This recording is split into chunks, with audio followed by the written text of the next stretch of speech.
Frisco, Pigeon, Mambo. First edition. Written by C.D. Payne. Narrated by J.R.R. Trailer. To my parents and sisters. Chapter 1.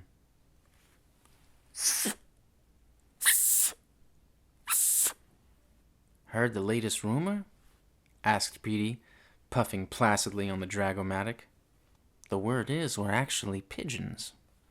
I am not a pigeon, stated Honky with conviction, fluttering his wings. Am I, Robin? Of course you're not, I agreed. And neither am I.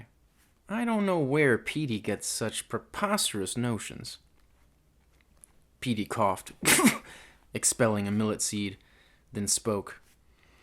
Robin, take your beak out of that sherry tube and answer me this. If we are not pigeons, why do they feed us hygienic pigeon chow? My ID band tinkled softly against my leg as I scratched at a nit. They feed us hygienic pigeon chow as part of a scientific experiment, I said. We are explorers on the frontier of knowledge.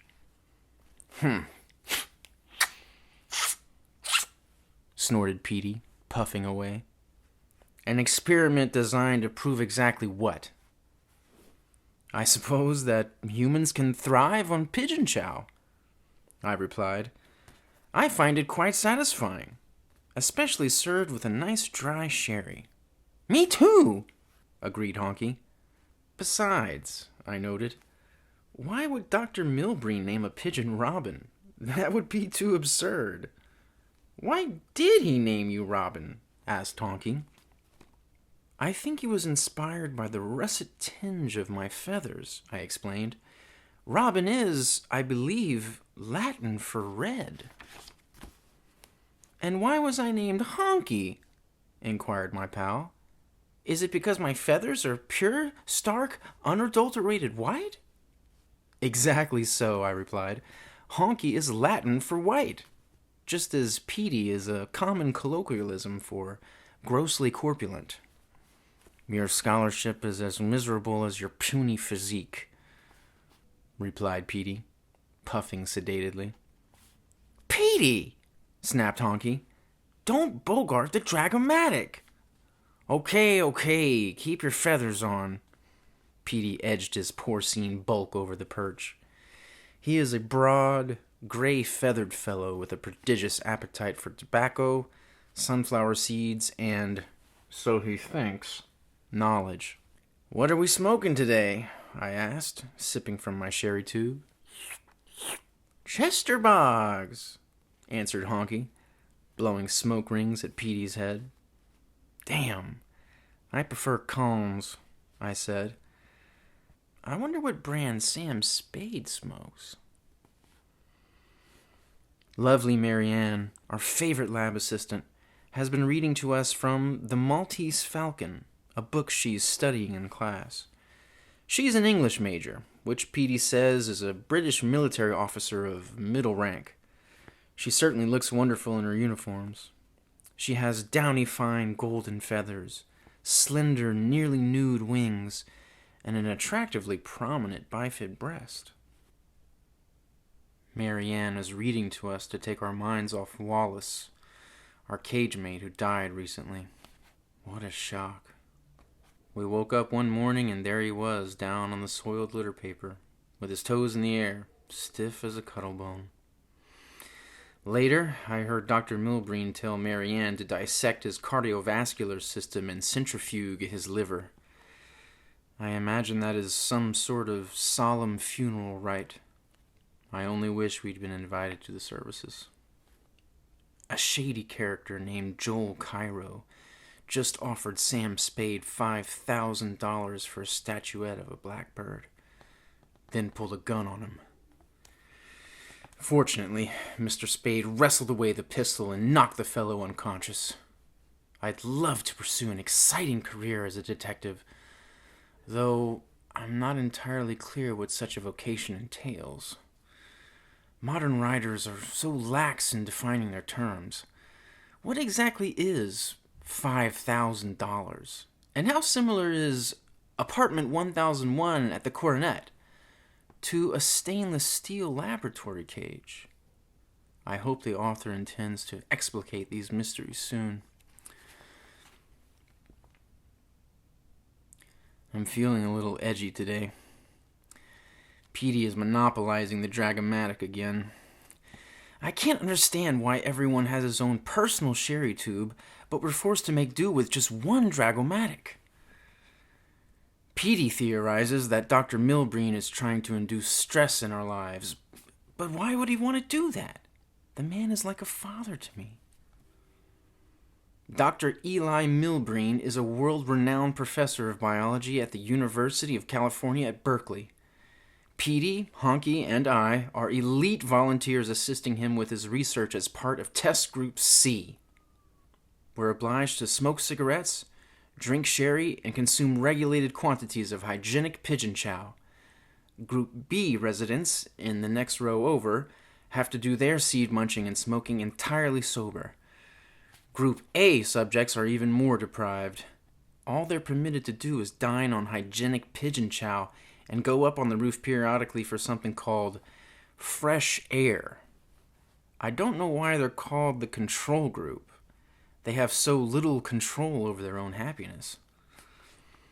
Group D members are the real party animals. They smoke, booze it up, and dine on rich delicacies like deep-fried prawns, cocktail wieners, macadamia nuts, barbecued pork ribs, and chocolate cheesecake. Often we can hear them down at their end of the lab whooping it up. Wallace, before he died, confided he had heard rumors of a Group E caged in another room. The same delightful lifestyle as Group D, with the further stimulation of mixed-sex cohabitation. Perhaps it was just wishful thinking on his part. Wallace was always sweet on Julie, a Group A experimenter who lives across the aisle with Darla and Blanche. All nice, plain feathered girls, if a little controlled, but clearly not in the same league as my dear Marianne. Sitting on her lovely finger last night after our reading, while she softly stroked my head, I felt the most exquisite tingle suffuse my body, pleasant but unnerving. Could this be love? Honky just dropped a large sunflower seed on Petey's head, freeing up the Dragomatic. I'm next in line after Honky, I announced. Go pluck yourselves, grumbled Petey, theatrically dabbing sherry on his ruffled noggin. Honky says we're smoking Marl Rubos today, a brand that often causes me to gaze with a steely glint towards the western horizon. This is not as easy as it sounds, especially when one's eyes are situated on opposite sides of one's head. We all have our particular talents. I am also able to walk without bobbing my head excessively. Petey can empty an entire sherry tube while remaining upright on his perch, and Honky can decipher the labels on cigarette cartons. He used to read the profoundly obscure inscriptions on lab assistants' t-shirts, but gave it up to appease Petey, who, though illiterate, fancies himself the intellectual of our cage.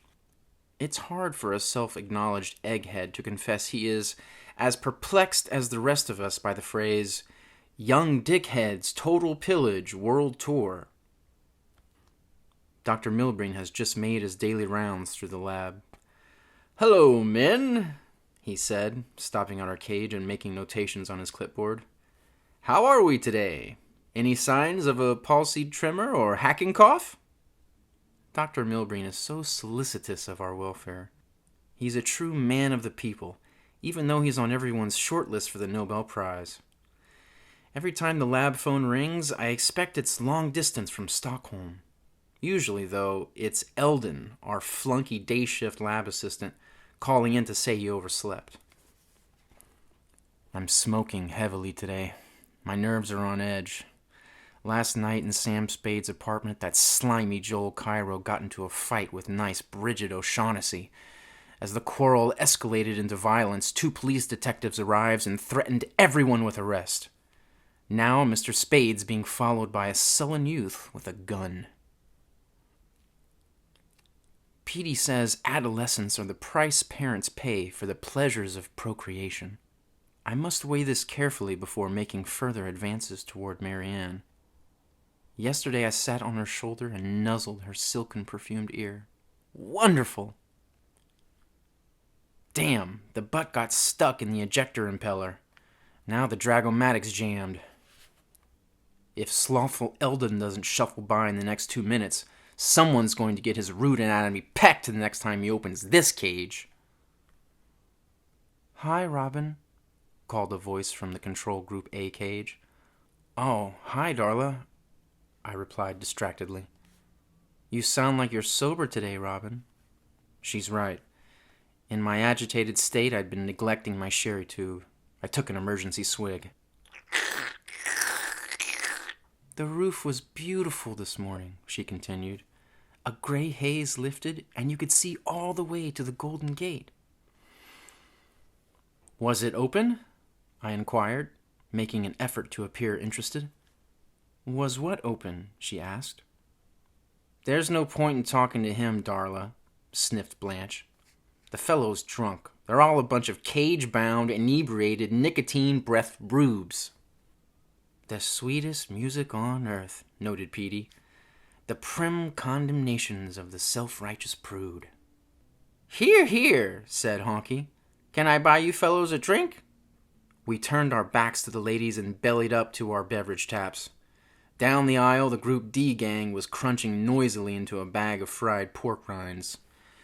I suppose there must be some sort of world out there beyond the walls of this cozy lab, but I think Honky's right. It really is no concern of ours. "We're in shock. Bridget O'Shaughnessy is missing." Last night she disappeared on the way to Effie Perrine's apartment. Poor Mr. Spade. First his partner gets shot, then he falls in love with a client in distress, and now she disappears. And nearly everyone is trying to pin assorted murder raps on him. After the reading, swept up in the emotions of the moment, I kissed Marianne. She responded by pressing her soft, voluptuous beak against my head. Never have I experienced such tumultuous emotions. It was all I could do to maintain my composure as she moistened a lab towel and daubed her scarlet beak coloring from my feverish brow. After lights out, I sat on my perch and thought of my future life together with Marianne. Of course, we'll have to get a larger cage, one with a shelf for Marianne's English books and a desk for my detective business. Honky and Petey can live in the cage next door and come over for sherry parties. Hey, I wouldn't be surprised if Dr. Milbreen gave us a transfer to Group D as a wedding present. Those fried pork rinds should taste pretty special shared with the woman I love. Thank God the lab assistant stocked the Dragomatic with unfiltered cramels. There's nothing like a jolt of unexpurgated nicotine to clear the head and calm the nerves. Already Eldon, though hampered by a bandaged thumb, has had to reload twice. His grungy t-shirt, Honky informed me privately, reads, "Extra fries or the Nobel Prize. Have it your way." "Extraordinarily opaque," whispered Honky. "Virtually unfathomable," I agreed. "What are you two cooing about?" demanded Petey. "We were just remarking how attractive the ladies look today," answered Honky diplomatically. Across the aisle, Darla and Julie smiled. Blanche studied us coldly through the bars of their cage.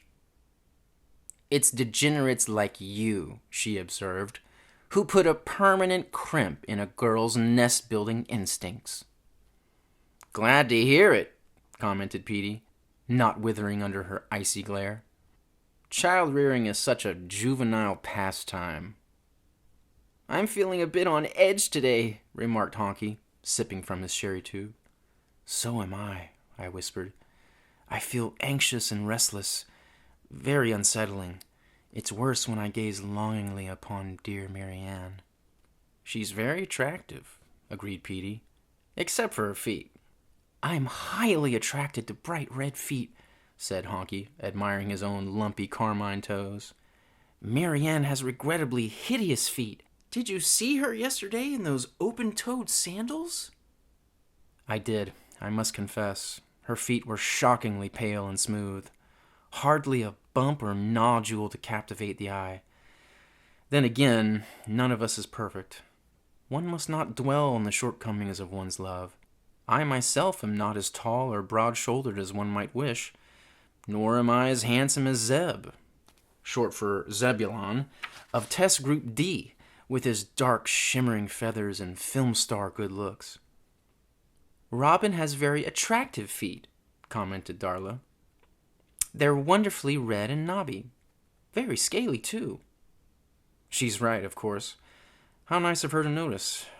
I only hope Mary Ann is as observant. Something is wrong. Terribly wrong. The odious fat man, Casper Gutman, had just given Mr. Spade a drugged drink when... Crash! The door to the lab flew open.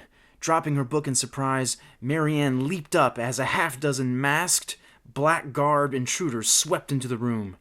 "Freeze right there!" shouted a burly man, waving what Petey informed me later was an automatic revolver. "Who are you?" demanded my love, bravely standing her ground. "Arf!" barked the invaders. "Oh no!" exclaimed Mary Ann. "Not animal rights forever."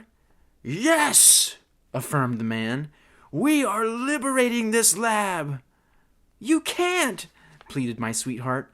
6 graduate students have their entire academic careers invested in this project. The man sneered under his bizarre gauze-like mask, later identified by Petey as a pair of ladies' black fishnet pantyhose. "You're breaking my heart." "Seize the animal torturer." 2 women grabbed Mary Ann. She struggled to pull away. Grappling fiercely, they fell back against our cage. Enraged, I leapt towards the bars and locked into the featherless flesh. "Aye!" shrieked one of the women. "Something's biting me!" "Bertie, let go!" shouted her fellow thug, wrestling my dearest into a headlock. "We're on your side!" I bit down harder, tasting a spurt of warm saltiness. "Help!" screamed the woman. "He's amputating my elbow! Shoot him, Dad!" "No!" exclaimed Mary Ann, suddenly ceasing to struggle. "Robin, let go!"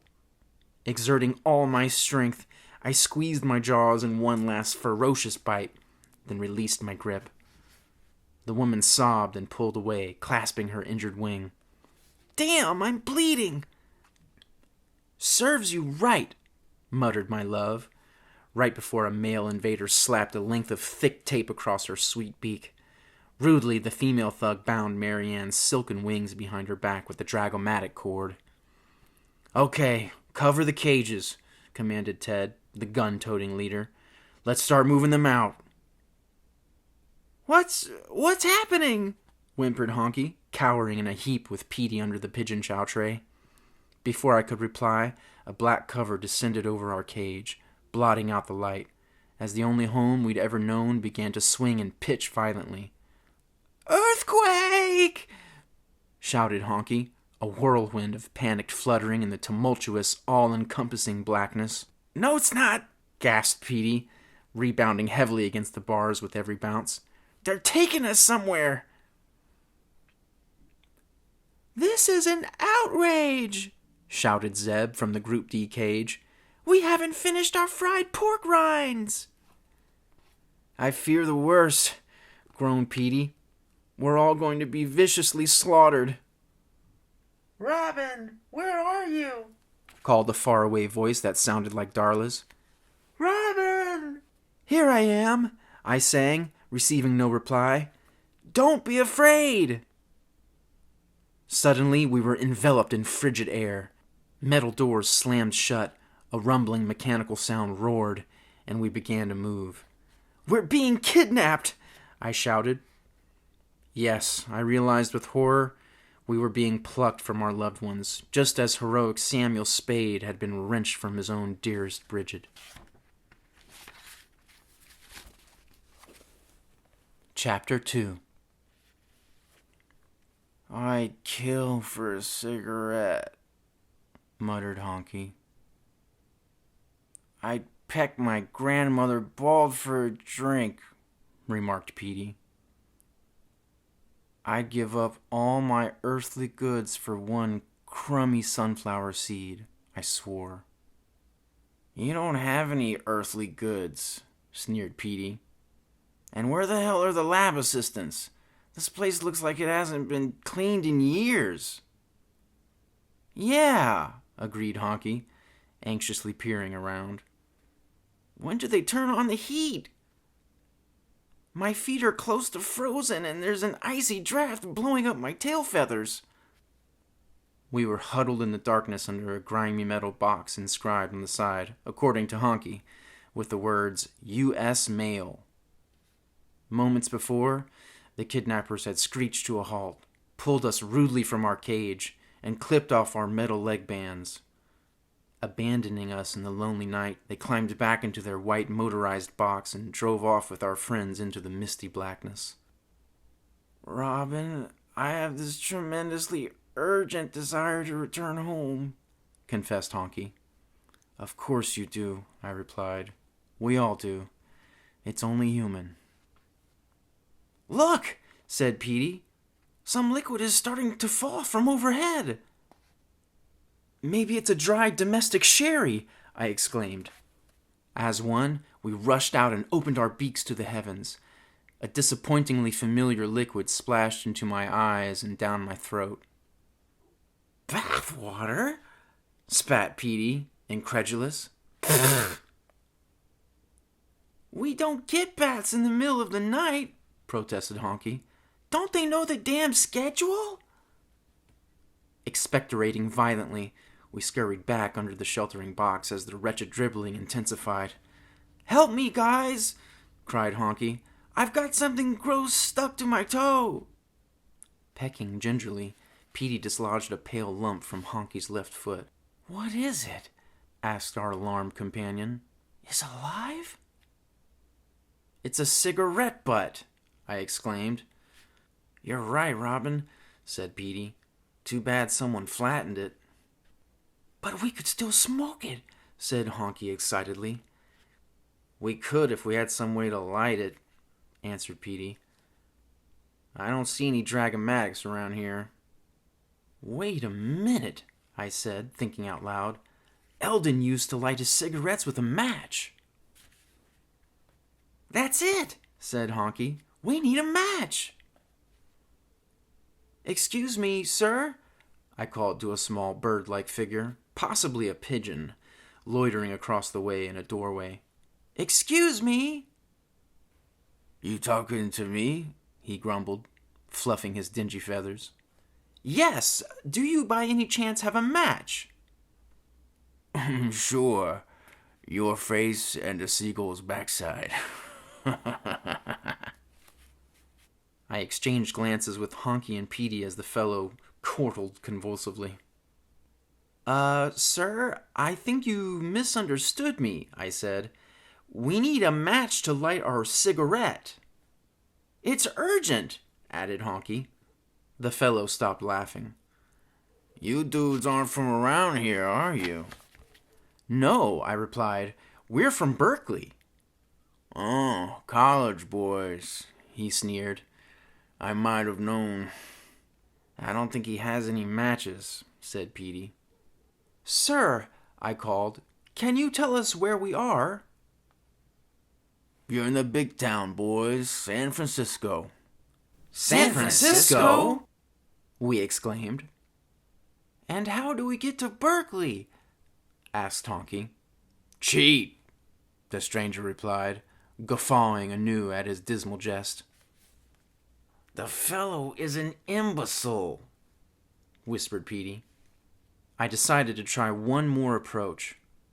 Sir, can you tell us where we could obtain some hygienic pigeon chow? Sure. Garden Court of the Palace Hotel. I've always heard the chow there is plenty hygienic. Swell, I replied. Is it within walking distance? I guess so, he said. 2 blocks east, 1 block north, but it's quicker to fly. Oh, we don't fly, I explained. We're not pigeons. You're not, huh? You guys trying to pass as doves? Well, let me tell you, bud, a dove ain't nothing but a pigeon with fancy PR. You don't understand, I replied. We're not birds at all. We're humans. Damn, he muttered, shaking his head. This town is really going to the cats. What's a cat? Asked Honky brightly. Oh, Jesus, the bird exclaimed, flying off into the downpour.